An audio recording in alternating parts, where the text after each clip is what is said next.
Discovery of spiritual India के इस कार्यक्रम में मैं आप सबका हार्दिक स्वागत करता हूं। हम पिछले कई दिनों से हमने नासिक से इस कार्यक्रम की रिकॉर्डिंग की।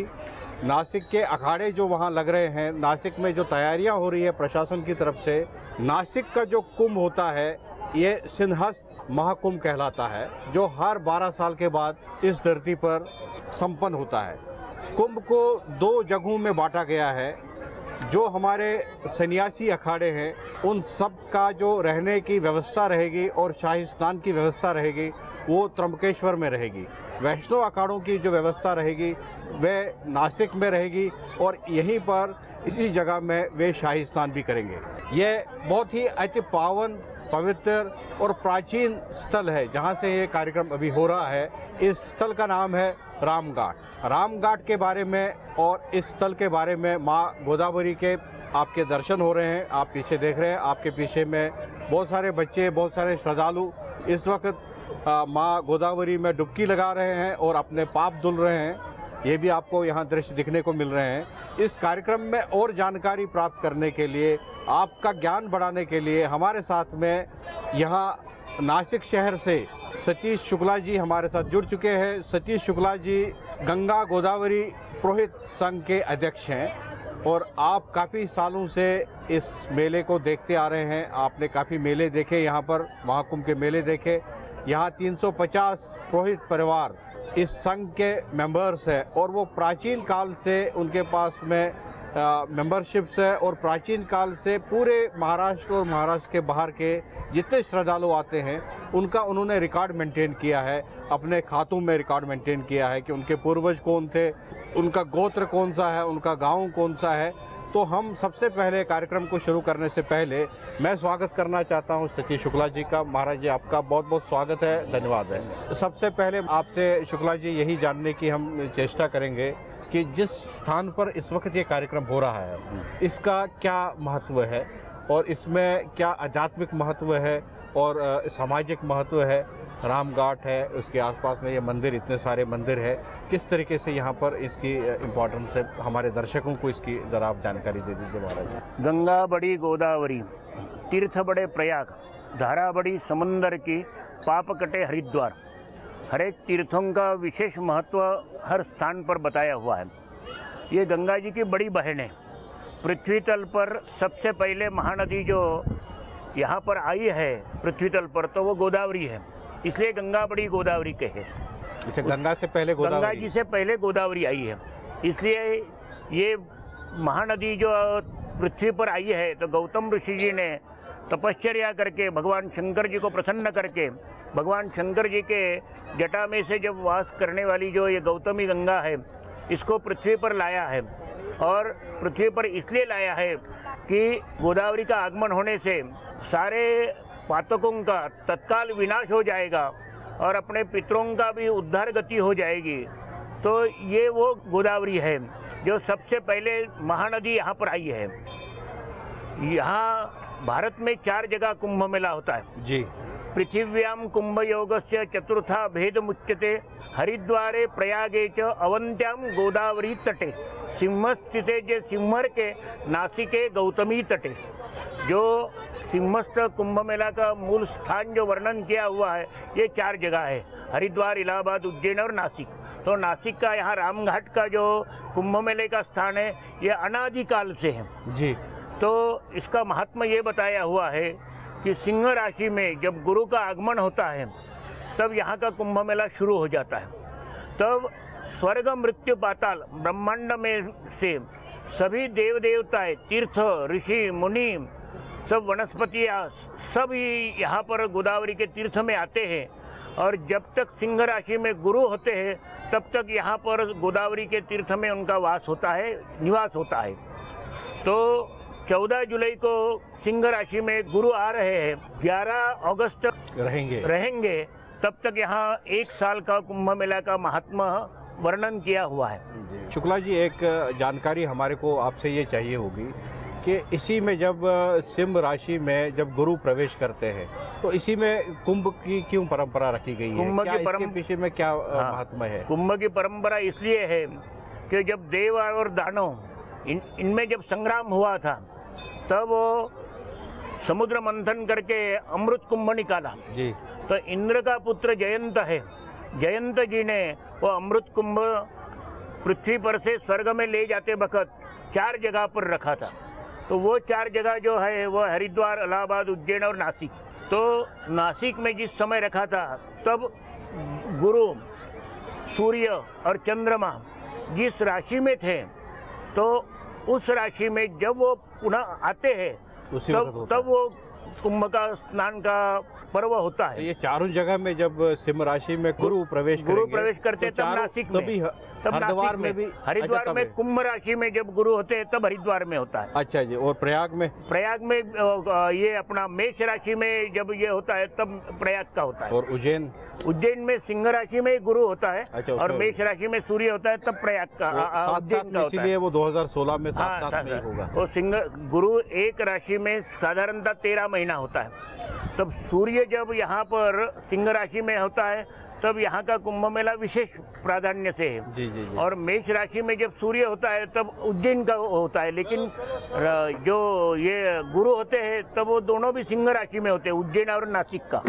इसलिए नासिक के साथ साथ उज्जैन का भी आ रहा है। बिल्कुल, वो भी जुलाई में जुलाई में शुरू हो जाए। पहले सिंह राशि से जब ये गुरु निकलेंगे उससे पहले ही हो जाता है। तो अभी तक तो आपने ये यहाँ पर जाना, महाकुंभ की परंपरा है भारत में, वो किस प्रकार से राशियों में जब गुरु प्रवेश करते हैं तो किस किस राशि में प्रवेश करने से कहाँ कहाँ पर कुंभ मेला होता है। और अभी हम आज यहाँ महाकुंभ होने जा रहा है। 14 जुलाई को सवेरे 6:16 को सिंह राशि में गुरु आता है। उसके बाद तब यहाँ उसी समय पर यहाँ पर ध्वजारोहण किया जाता है। उसको ध्वजा पर्व बोलता है। वो भी परंपरा यहाँ की अनादिकाल से है। जी, जी। और तब सब संत महंत और सभी यात्री और गणमान्य सब मंत्रीगण ये सब आते हैं और यहाँ का कुंभ मेला का पूजन होकर के कुंभ मेला शुरू हो जाता है। और ये राम घाट है। यहाँ पर भगवान रामचंद्र जी 14 वर्ष में से बहुत से साल यहाँ पर भगवान रामचंद्र जी रहे हुए हैं। अच्छा, खुद रहे हैं। और यहीं पर स्नान दान पूजा किया करते थे, इसलिए इसको रामघाट बोलते हैं। इसको हरिहर क्षेत्र भी बोलते हैं, हरि और हर। तो यहाँ भगवान शिव जी का ब्रह्म हत्या का दोष यहाँ अरुणा वरुणा गोदावरी के संगम में स्नान करने से दूर हुआ है। और यहाँ शिवजी भगवान जी प्रसन्न है। जो सामने कपालेश्वर भगवान का स्थान है, उनके सामने नंदी नहीं है। नंदी को यहाँ शिवजी भगवान ने गुरु मान लिया है, क्योंकि नंदी के वजह से उनका ब्रह्म हत्या का दोष यहाँ स्नान करने से दूर हुआ है। नंदी ने उनको मार्गदर्शन किया था, इसलिए नंदी को गुरु मान लिया है। जी, जी। वैसे ही भगवान नारायण जो है, और नारायण का भी सुंदर स्वरूप जो था, वो जब जालंधर की पत्नी वृंदा के शाप से उनका सुंदर स्वरूप हरण हुआ था। लेकिन यहाँ पर जो ब्रह्म तीर्थ है रामघाट के पास में, वहाँ पर नारायण भगवान जी ने स्नान किया, तब उनका कुरूप स्वरूप था वो हट गया और सुंदर स्वरूप प्राप्त हो गया। और उनका ये मंदिर है सुंदर नारायण मंदिर। जी, जी। तो यहाँ पर ब्रह्मा जी ने तपश्चर्या, पद्मासन लगा करके तपश्चर्या करने से कृत युग में इसको पद्मनगर नाम था। कृते तो पद्मनगरम, त्रेतायाम तो त्रिकंटकम, द्वापारे तो जनस्थानम, कलौ नासिकम उच्यते। ऐसे हर एक युग का ये अलग अलग नाम है। और ये कृत युग में भगवान ब्रह्मा जी ने यहाँ पद्मासन लगा करके सृष्टि रचना करने के लिए तपश्चर्या किया था, इसलिए उसको पद्मनगर नाम था। मतलब ब्रह्मा विष्णु महेश तीनों का यहाँ पर स्थान है। ब्रह्मा विष्णु और रुद्र तीनों का सब, सारे देव देवता तीर्थ इसमें आते हैं। तो इसमें कुछ शास्त्रों में प्रमाण है क्या पंडित जी? ये सब जो हम किस शास्त्र में ये प्रमाण है कि यहाँ पर रहे थे, ब्रह्मा रहे थे, विष्णु रहे थे? ब्रह्मांड पुराण है। ब्रह्मांड पुराण अंतर्गत में सह्याद्री खंड में नासिक पंचवटी गोदावरी का जो महात्मा का वर्णन है, उसमें ये सारा वर्णन है शास्त्रों में, और उसके सब प्रमाण भी मिलते हैं। और रामचरितमानस में कहीं वर्णन है कि भगवान राम यहाँ रहे, रामचंद्र मानस में, और शिव पुराण में भी आया हुआ। शिव पुराण में तो ये भी है कि भगवान शिव जी और भगवान रामचंद्र जी का यहाँ प्रत्यक्ष संवाद हुआ है। और पार्वती जी ने भगवान रामचंद्र जी का जो अपना सीता जी के जब हरण हुआ था, तब भगवान रामचंद्र जी को उन्होंने ये नहीं किया कि भाई महादेव जी उनके दंडवत किए, तो उन्होंने कहा कि महादेव जी आप देवों में देव महादेव है। आप सामान्य पुरुष को कैसे दंडवत करते हैं? तब महादेव जी ने उनको कहा था कि ये सामान्य, आप सीता जी का स्वरूप लेकर के इनके पास में जाइए। सीता हरण होने से भगवान रामचंद्र जी व्याकुल हो गए थे। सीता जी का स्वरूप लेकर के पार्वती जब गए भगवान रामचंद्र जी के सामने, तो भगवान रामचंद्र जी ने जगत जननी पार्वती माता कह करके उनको वंदन किया। अच्छा, हो तो वो ये शिव पुराण में ये है, सब वर्णन है। ये सब है। यहाँ पर एक नई खोज हुई है इस चैनल के माध्यम से, और आप सबको बड़ा अच्छा लगेगा ये सुन के। जिस जगह पर हम ये प्रोग्राम कर रहे हैं, यहाँ भगवान राम और माँ सीता मैया यहाँ रहे, और इसी जगह से माँ सीता का अपहरण हुआ था, और रावण ने इसी जगह से सीता मैया को लंका में ले गए थे। और जैसे पंडित जी ने कहा कि ये एक ही पवित्र जगह है, एक सिद्ध ऐसी जगह है जहाँ पर विष्णु, महेश और खुद ब्रह्मा ने यहाँ आकर तपस्या की, और यहाँ पर इसी सरोवर में उन्होंने यहाँ पर नहलाया, और किसी का एक कष्ट मिट गया, दूसरे का दूसरा दोष मिट गया, और उन्होंने भी अपने पाप, अपने जो हत्या का दोष लगा था, वो इसी सरोवर में उनके पाप सारे मिट गए।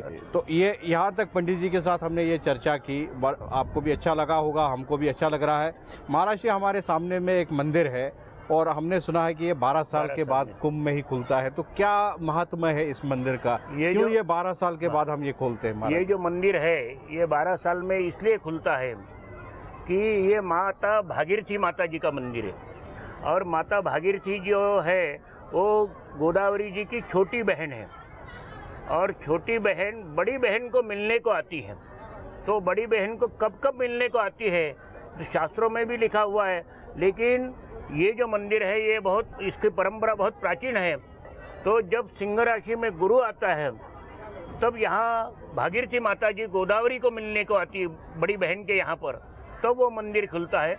और साल में 2 दिन है, एक कार्तिक शुद्धि पूनम और एक ज्येष्ठ शुद्ध दशमी को, तब वो गंगा जी गोदावरी की बड़ी बहन के यहाँ पर आती है, और इसलिए तब वो मंदिर खुलता है।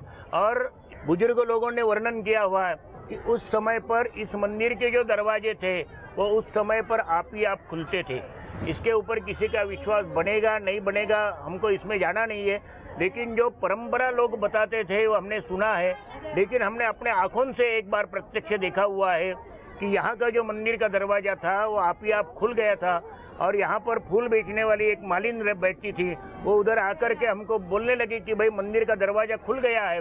तो मैंने कहा कि मंदिर का दरवाज़ा ऐसे कैसे खुल जाएगा?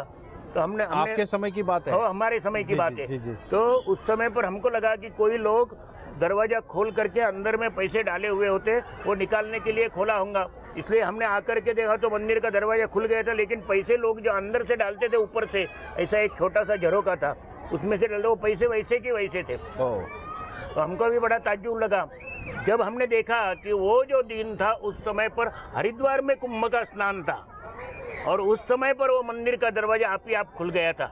तो वो छोटी बहन है गंगा जी, और ये बड़ी बहन है, इसलिए जब जब गंगा जी यहाँ पर बड़ी बहन के यहाँ आती है तब तब वो मंदिर का दरवाजा खुलता है। जी। ऐसी उसकी कहानी है। तो महाराज जी, इसके अंदर में जो प्रतिमा है वो भागीरथी माता जी की प्रतिमा है, उसके साथ में गोदावरी जी की भी है, दोनों की है। वहाँ पर 12 साल के बाद खुलता है। इसके आसपास में महाराज जी और कौन कौन से मंदिर है? यहाँ पर ये रामकुंड हो गए, ये भागीरथी के मंदिर है, और कौन कौन सा मंदिर यहाँ पर जो है ये घाट की विशेषता ये है कि यहाँ से गोदावरी दक्षिण वाहिनी हो गई जी, और हर एक नदी का दिशा का महत्व बताया हुआ है। कालिंदी पश्चिमा पुण्य, गंगा उत्तर वाहिनी, विशेष दुर्लभा दक्षिणा गोदा, पयोष्णी पूर्व वाहिनी। ये विशेष और दुर्लभ होने से यहाँ दक्षिण वाहिनी गोदावरी है। इसमें राम घाट है, सीता घाट है, हनुमान घाट है, लक्ष्मण घाट है, धनुष्य घाट है, ऐसे 108 घाट है यहाँ पर। मेन यहाँ राम घाट का महत्व है, और यहाँ पर भगवान रामचंद्र जी ने भक्ति और मुक्ति ये दोनों भी प्रदान किया है। पंचवट्याम विशेषेण गोदा दक्षिण वाहिनी श्री रामचंद्र प्रसादेन भक्ति मुक्ति प्रदायिनी। भक्ति अपने लिए है। भक्ति का महात्मा ऐसा बताया है कि दृष्टवा गोदा शतम पापम, आप खाली गोदावरी का दर्शन करेंगे तो 100 पाप नष्ट हो जाएंगे। स्पृष्ट्वा जन्म शतत्रयम, उसका स्पर्श करके मार्जन करेंगे 300 पाप नष्ट हो जाएंगे। स्नात्वा जन्म सहस्रेषु, स्नान करेंगे तो हजारों पातक नष्ट हो जाते। अंति गोदा कलु युगे, कलयुग में भी इसका महात्म रहेगा, ऐसा इसका वर्णन ऋषि मुनियों ने पहले से किया हुआ है। इसलिए यहाँ पर भक्ति का और मुक्ति का ये दोनों भी बड़ा महात्म है। इसलिए धार्मिक विधि का, पूजा का भी सर्वोत्तम महात्मा यहाँ वर्णन किया हुआ है। जी, तो जैसे आपने सुना है कि यहाँ भक्ति भी आपको प्रदान हो सकती है और मुक्ति भी प्रदान हो सकती है। यहाँ हमें एक छोटे से ब्रेक के लिए रुकना पड़ रहा है। ब्रेक के बाद हम वापस महाराज जी के साथ में चर्चा करेंगे।